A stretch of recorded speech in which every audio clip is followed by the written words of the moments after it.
Конечно, Свети Николе го прави најважниот стратешки документ. Се изготвува генерален урбанистички план. Станува збор за важен документ за општината кој ќе има важност минимум 20 години. Сите постапки и процедури речиси се завршени, што значи дека општината е во крајна фаза од неговото донесување. Трансформацијата на земјиште е направена, зголемен е планскиот опфат од 460 на 730 хектари, многу визионерски.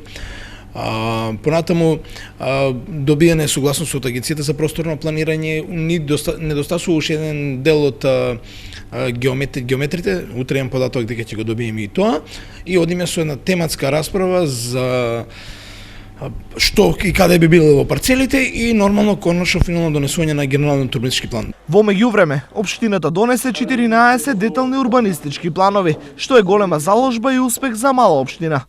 Буквално секаде каде што имаше простор да донесеме ДУП, донесовме ДУП, излеговме пресет на граѓаните, на бизнисмените, нели на бизнис заедницата, се со единствена цел да се развива, а нормално да се создаваат можности да се убираат средства кои што тековно ќе ги сервисираме врските кои што ги имаме наследено, меѓутоа и кои што тековно доаѓаат.